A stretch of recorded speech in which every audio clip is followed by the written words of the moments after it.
Vamos à nossa prece. Pai amantíssimo, fonte de luz e de amor, agradecemos imensamente a oportunidade de estarmos aqui. Agradecemos a espiritualidade amiga que nos antecedeu, preparando todo o ambiente para nos receber e que permanecem aqui conosco, nos auxiliando, nos inspirando, abrindo o nosso entendimento, nos trazendo vibrações de amor, de cura, de paz, de harmonia. Que possamos entrar nessa sintonia. Que possamos abrir a nossa mente para recebermos o auxílio e o amparo da espiritualidade que nos acolhe. Que possamos também abrir a nossa mente para a compreensão e o entendimento do tema de hoje. E que a espiritualidade amiga possa nos inspirar e nos ajudar com as melhores palavras. Abençoa-nos, Senhor, no propósito de aprender. E fica conosco ainda uma vez. Que assim seja. Bom, hoje nós vamos falar do capítulo 103 do livro Vinhas de Luz, do Emmanuel, e que é Perante a Multidão. Ele começa sempre com uma frase que ele traz do Novo Testamento, né, do Evangelho, e a frase de hoje é: e outro zombando dizia, estão cheios de mosto. E aí, então, nós fomos lá no Evangelho tentar entender de onde vem essa frase, qual é a origem, o que o Emmanuel está tentando trazer para nós. Essa frase, ela está em Atos, que foi escrito por Lucas, e o evangelista, né? E é em Atos 2. Acho que a blusa que já está me dando calor. E ele relata que, ao completar o dia de Pentecostes, estavam todos juntos no mesmo lugar e, de repente, eles escutaram um som alto que tomou todo o ambiente. E se tornaram visíveis a todos línguas de fogo, que atingiu a cada um dos presentes, que começaram a falar em outras línguas, em outros idiomas. Mas o que era mais incrível é que, apesar de todo mundo falar idiomas diferentes, todos entendiam no próprio idioma. Então, como se aquela língua fosse uma língua conhecida de todos. A maioria ficou extasiada com aquilo que estava acontecendo, mas alguns que estavam presentes começaram a ridicularizar aquela situação. E eles diziam que estavam todos cheios de mosto. E aí é da onde o Emmanuel tirou essa frasezinha de cheios de mosto. Vamos tentar entender essa passagem, porque tem algumas coisas que não são do nosso conhecimento, não são do nosso dia a dia. Então, primeiro, o que é o Pentecoste? Segundo o Novo Testamento, traduzido e comentado por Haroldo Dutra Dias, é uma festa judaica celebrada 50 dias, 7 semanas, após a Páscoa. Inicialmente, ela tinha o caráter de uma festa agrícola, para comemorar os primeiros frutos que eram retirados, né? Mas, posteriormente, passou a ser celebrada o dia da Torá, que foi a data do recebimento da Torá no Sinai. O que é a Torá? A Torá é o livro sagrado do judaísmo. Ele é composto pelos 5 primeiros livros da Bíblia hebraica, ou Pentateuco, né, atribuído a Moisés. Ela contém as leis narrativas e os 613 mandamentos que guiam a fé e a prática judaica, incluindo os 10 mandamentos. Então, é o livro sagrado do judaísmo. Então, o Pentecoste, ele, na verdade, ele comemorava essa data, né, a data do recebimento do Torá.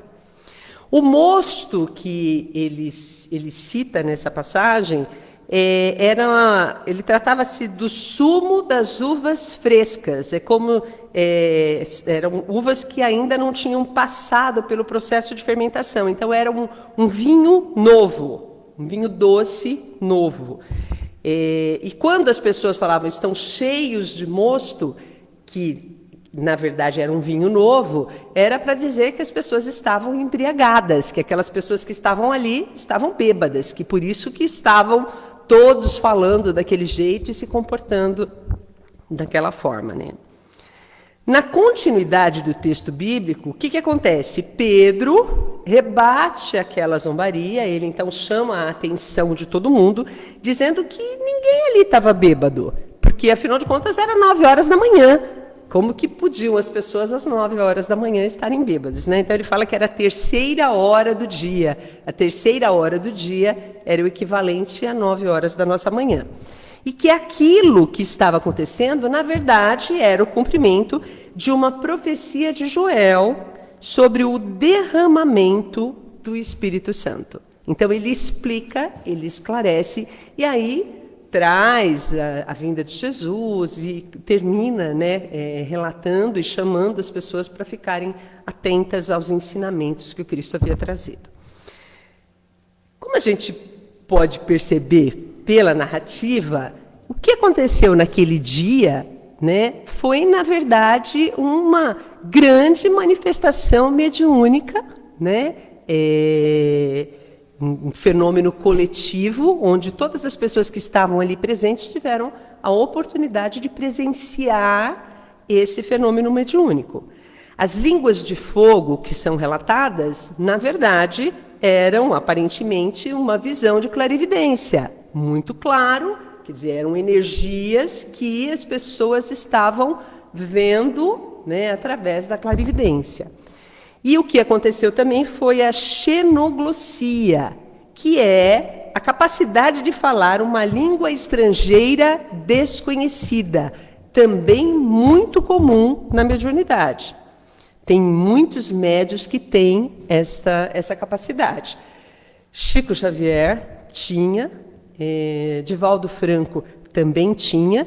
Divaldo, inclusive, tem uma história que no 4º Congresso Espírita Mundial, que aconteceu em Paris em 2004, ele recebeu uma mensagem de Leon Denis em francês, que era uma língua que ele absolutamente desconhecia. Mas o mais interessante desse fato é que não só estava em francês, como estava escrito de forma invertida, como se tivesse sido escrita por um espelho. Então, precisou colocar um espelho para poder ler o que havia sido transmitido. Então, era uma capacidade de xenoglossia. E tanto o Divaldo quanto o Chico receberam muitas mensagens em outros idiomas, em italiano, em espanhol. O Divaldo chegou a escrever um livro em espanhol também, antes mesmo de ter o conhecimento do idioma. É uma capacidade mediúnica e muitos médiuns têm essa capacidade. Esclarecimentos iniciais sobre o textozinho que vem antes, vamos ao texto do Emmanuel, tá? Eu vou ler porque tem alguns textos que eu demoro um pouco para poder compreender. O texto de hoje é um desses, sabe? Porque você lê e aí você fala assim, ai meu Deus, o que será que ele queria dizer com isso? Aí você precisa fazer um pouco de meditação, ir lá, ler, dorme, acorda no dia seguinte, aí vem um pensamento, e esse é um desses textos. Então, eu vou ler o texto completo para vocês entenderem. A lição colhida pelos discípulos de Jesus no Pentecostes ainda é um símbolo vivo para todos os aprendizes do Evangelho diante da multidão. A revelação da vida eterna continua em todas as direções. Aquele som, como de um vento veemente e impetuoso, aquelas línguas de fogo a que se refere a descrição apostólica, descem até hoje sobre os continuadores do Cristo entre os filhos de todas as nações.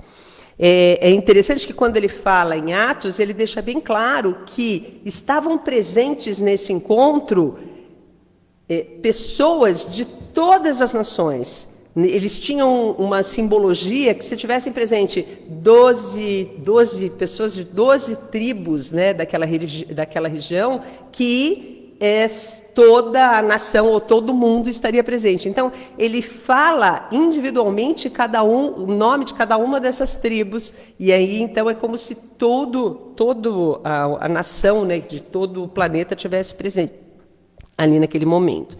As expressões do Pentecostes dilatam-se em todos os países, embora as vibrações antagônicas das trevas. Quer dizer, a palavra e a possibilidade de recebermos os ensinos do Cristo e o aprendizado, ele se esparramou por todo o globo, apesar da ação das trevas que está sempre tentando bloquear a propagação disso.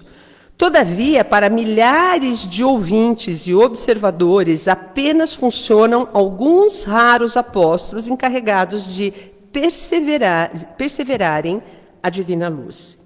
Realmente, são inumeráveis aqueles que, consciente ou inconscientemente, recebem os benefícios da celeste revelação. Entretanto, não são poucos os zombadores de todos os tempos, dispostos à irreverência e à ironia diante da verdade. Então, muita gente tem o benefício de receber essa revelação, mas nem sempre são bem vistos, né? Sofrem as zombarias.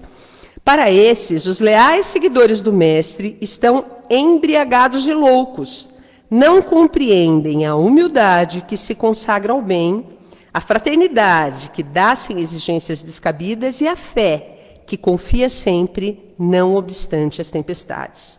É indispensável não estranhar o assédio desses pobres inconscientes. Se te dispões efetivamente a servir ao Senhor da vida, cercar-te-ão o trabalho acusando-te de bêbado, criticar-te-ão as atitudes chamando-te de covarde, escutar-te-ão as palavras de amor, conservando a ironia na boca. Para eles, a tua abnegação será envelhecimento, a tua renúncia significará incapacidade, e a tua fé será interpretada a conta de loucura. Não hesites, porém, no espírito de serviço, permaneces como os primeiros apóstolos das grandes praças, onde se acotovelam homens e mulheres, ignorantes e sábios, velhos e crianças. Aperfeiçoa as tuas qualidades de recepção, onde estiveres, porque o Senhor te chamou para intérprete da sua voz, ainda que os maus zombem de ti.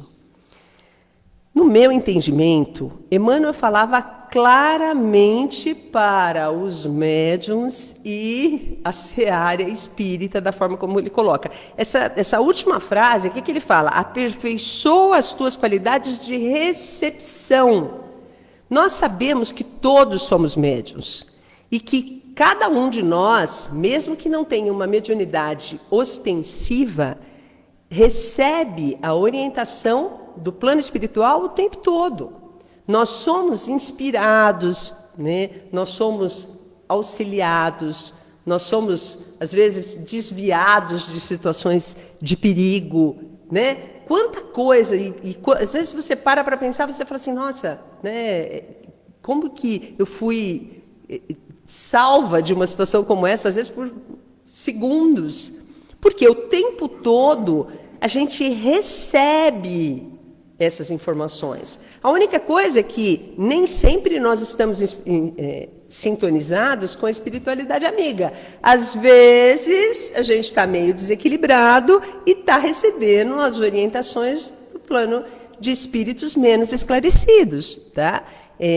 Mas essa mediunidade está sempre ativa. Então, quando Emmanuel diz, aperfeiçoa as tuas qualidades de recepção, onde estiveres, porque o Senhor te chamou para intérprete da sua voz, ainda que os maus zombem de ti.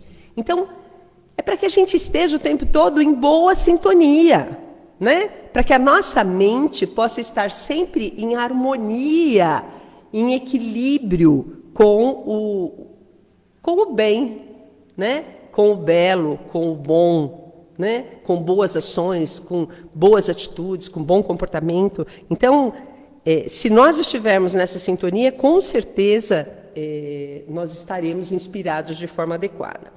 Agora, os ataques, né, hoje em dia, são mais brandos do que na antiguidade. Quando, no início da doutrina espírita, o espiritismo foi muito atacado,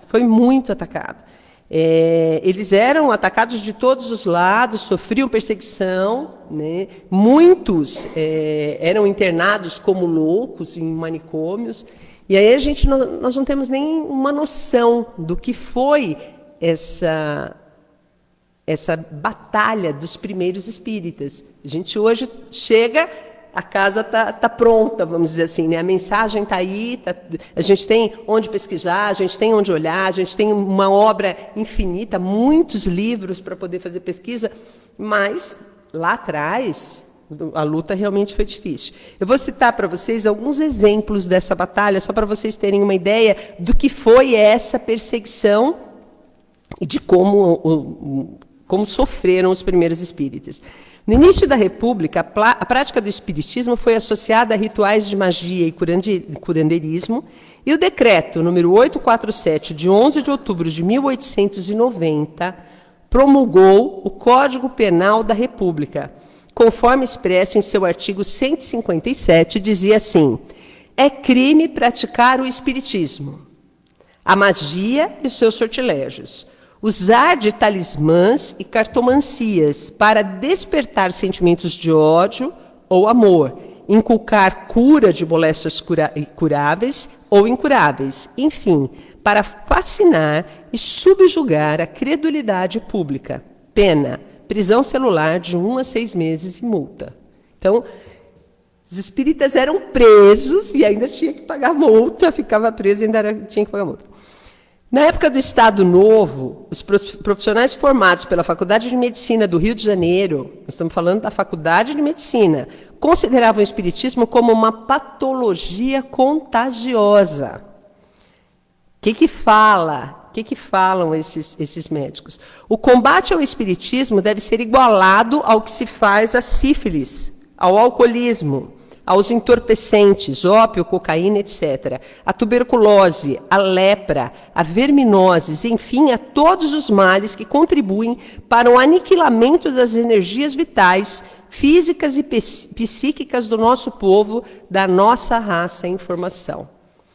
Graças a Deus, hoje em dia a gente vê a USP estudando a importância do passe, a importância da fé, e eu fico assim muito feliz por vermos que mudou totalmente esse conceito, mas no início não era assim, né? Antônio Xavier de Oliveira, na obra Espiritismo e Loucura, de 1931, afirmou que nos casos por ele estudados no pavilhão da assistência a psicopatas, 1.723 pessoas enlouqueceram só exclusivamente pelo espiritismo. Também era médico. Quando da implantação do Estado Novo no país, em 1937, a repressão ao espiritismo aumentou. A própria FEB foi fechada pela polícia em 27 de outubro de 1937. Então, os primeiros espíritas, né, que tiveram uma batalha muito grande. Eu confesso que eu fiquei impressionada de ler um pouco da história, porque às vezes a gente desconhece os detalhes, né? Então, a hora que você começa a pesquisar, você vê uma história, vale a pena a gente ler para poder ter esse conhecimento. Foi realmente uma batalha enorme, né? Uma grande briga para poder trazer até os nossos dias esse conhecimento que tanto nos auxilia. Só bem recentemente é que os rumos, né, da forma como o espiritismo é encarado foi melhorando, ou foi mudando, né? Chico Xavier, Divaldo Franco, são assim nomes que com certeza auxiliaram demais a mudança desse conceito. Por quê? Porque eles trouxeram uma obra imensa, com muito conhecimento, e uma obra que se tornou popular, que muita gente leu. No caso de Chico Xavier, aquela bondade dele, aquela mansuetude, a forma como ele lidava com as criaturas, fez com que todos tivessem ele em conta de uma pessoa boníssima, independente da religião que a pessoa abraçava. Muitos católicos, muitas pessoas de outras religiões iam até o Chico Xavier para poder ter a oportunidade de ter um contato com ele, porque ele era uma pessoa realmente que estava fora, né, do padrão normal de todos. E transformou o espiritismo em algo que as pessoas começaram a compreender que era algo bom. Então, essa mudança efetivamente ocorreu. Divaldo, com o dom de oratória que ele tinha, né, ele sempre trouxe a mensagem de uma forma muito clara e muito viva. E os outros médiuns que começaram a falar, começaram a propagar, começaram a divulgar, e aí a mensagem do espiritismo, então, começou a ser ouvida de forma bem mais ampla do que anteriormente. E hoje nós já não sofremos mais todos os males que sofreram os primeiros. Mas eu me lembro que, bem recentemente, quando as crianças eram pequenas mesmo, eu acho que eu era uma das únicas que falava na escola que era espírita. As pessoas sofriam preconceito ainda. E você tinha que preencher lá qual era a sua religião. O meu filho estudava numa escola evangélica. Então, a maioria das pessoas tinha receio de dizer que era espírita. Acho que eu era a única que escrevia lá que eu era espírita, porque tinham medo de sofrer preconceito, mesmo nos dias atuais, bem recentemente. Não é tão recentemente, que já faz uns 30 anos, 35 anos já, mas as pessoas ainda tinham um certo receio. Mesmo assim, a gente ainda percebe que a situação de materialidade da vida que nós temos, que a gente ainda vive num mundo muito material, as pessoas ainda rejeitam, muitas vezes, a mudança de comportamento das pessoas que, de repente, começam a mudar de atitude, mudar de comportamento, porque começam a enxergar a vida de uma forma diferente. Na verdade, assim, a gente continua tendo os problemas diante da multidão. Hoje, não mais da multidão que se reúne, mas da multidão que está nas redes sociais, que está nos meios de comunicação. Dependendo do que você fala, às vezes você é questionado, né? Porque você tem uma postura ou um comportamento diferente. Emmanuel usa o episódio do Pentecostes para mostrar que, quando alguém decide viver sinceramente o Evangelho, nem sempre será bem compreendido. Às vezes, a própria família não aceita, porque você pertence a outra religião, ou é evangélico, ou é católico, e aí não aceita que, eventualmente, as pessoas abracem o espiritismo ou abracem uma religião que não seja aquela que é a religião da família. Então, ainda existe essa situação de não ser bem compreendido, né? E sempre que alguém escolhe a fé, a humildade, a caridade, a renúncia, surgem pessoas que criticam e que ironizam aquela situação. Eu vou falar para vocês uma situação que é muito comum comigo. Eu hoje não bebo absolutamente nada de bebida alcoólica. Bebia, e aí, na verdade, eu bebia e eu fumava. Aí eu comecei a frequentar o centro, e à medida em que eu fui começando a frequentar, eu vi que aquilo não servia mais para mim. Eu não queria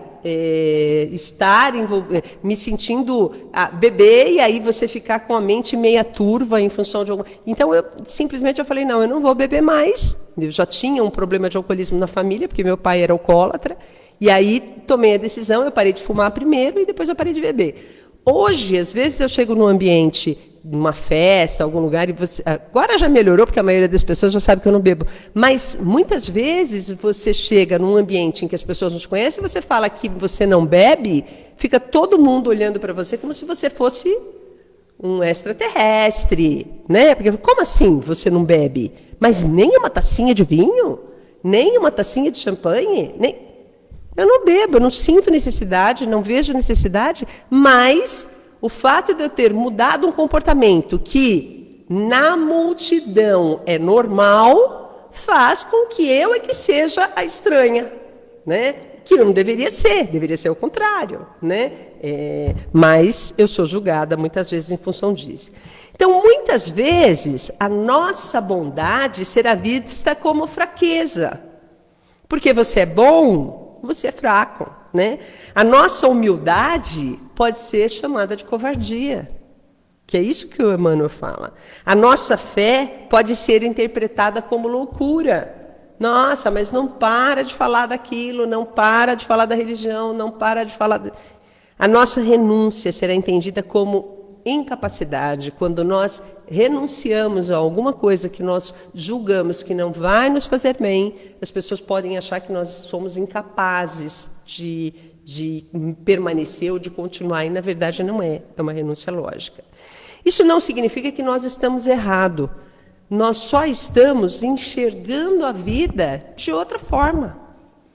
A partir do conhecimento, a partir do aprendizado, a partir da entrega pela fé, nós começamos a enxergar a vida de outra forma. Passamos a compreender que a vida é muito mais do que simplesmente essa existência que nós temos aqui. É muito mais para trás, que nós já vivemos, que nós já vivenciamos, que nós já aprendemos, e é muito mais ainda pela frente. E que, às vezes, nós, quando começamos a compreender isso, nós entendemos que nós temos que ter uma mudança de comportamento, porque nós não começamos mais a viver em função da vida que nós temos, mas já pensando na vida futura. Porque nós aprendemos que nós plantamos hoje aquilo que a gente vai colher no futuro. E isso, então, faz com que, aos poucos, a gente vá se modificando. E essa modificação pode parecer muito estranha. Emmanuel nos orienta a permanecer firmes no serviço do bem, sem revolta e sem desistência. Nós devemos continuar como instrumentos da luz, aonde estivermos, independente do que falem, independente do que façam. A gente tem que continuar firme, né? A gente tem que manter a nossa luz acesa. Esse capítulo ensina que devemos seguir com serenidade, sem orgulho, sem desistir, porque a verdadeira transformação é interior. Então, aos poucos, a gente vai mudando.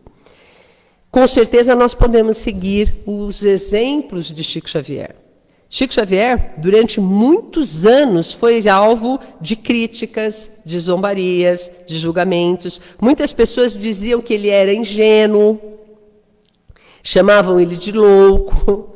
Haviam pessoas que duvidavam da sinceridade dele, né? Mas mesmo assim ele nunca respondeu com agressividade.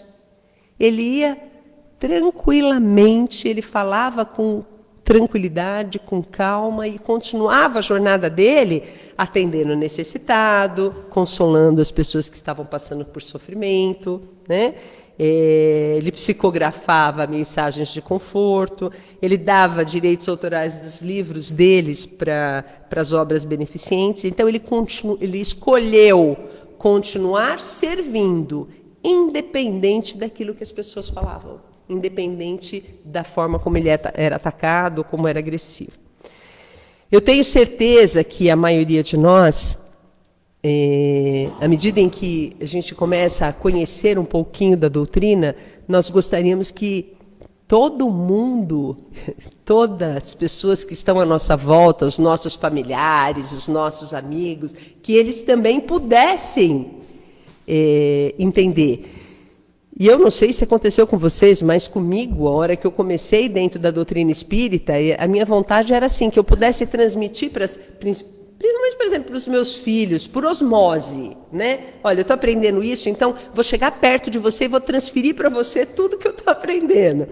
Porque para mim era fascinante. Então, meu pai às vezes falava assim, você quer enfiar as coisas que você aprende goela abaixo do outro, não é desse jeito que você tem que fazer. E realmente era assim, porque eu estava na empolgação, né, daquele conhecimento, e a gente queria que as pessoas também participassem, né, desse grande banquete de conhecimento que a gente tem. Mas, com o tempo, eu fui percebendo que a melhor forma de fazer isso não era falando, não era, mas era pelo exemplo. Essa é a maior ferramenta que nós temos. A nossa mudança de comportamento, a nossa mudança de atitude, as coisas que nós mudamos na nossa vida vão auxiliar aqueles que estão à nossa volta, que vão receber essa informação a partir do nosso exemplo. Claro que é importante que eles saibam que as nossas mudanças ocorreram em função do aprendizado que nós tivemos, mas isso, na maioria das vezes, fica muito claro, né? Mas não só falar daquilo que nós aprendemos, mas vivenciar aquilo que nós aprendemos para que as pessoas, a partir do nosso exemplo, possam efetivamente se modificar. E aí, essas mudanças vão, com certeza, calar fundo junto das multidões que tem aí em volta do nosso caminho. Tá. Por hoje é só o que eu queria falar. Vamos à nossa prece de encerramento.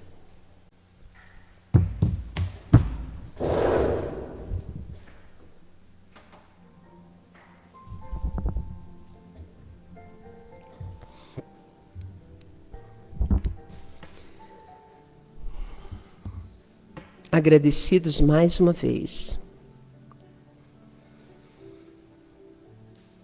Agradecemos imensamente pela oportunidade de estarmos aqui, pela oportunidade de aprendizado,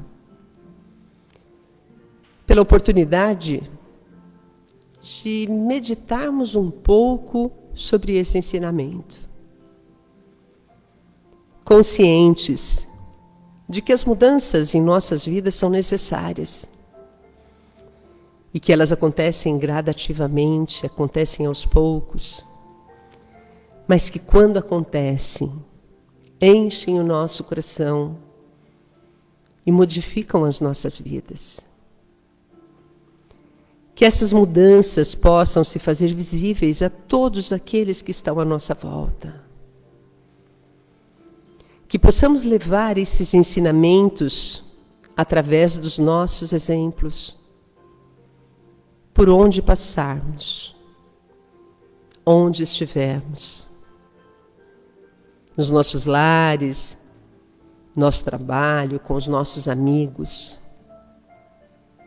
Que possamos, na verdade, nos transformarmos em instrumentos do Pai. Instrumentos de amor, de luz, de fraternidade, de compreensão. Que possamos levar boas energias por onde estivermos e por onde passarmos.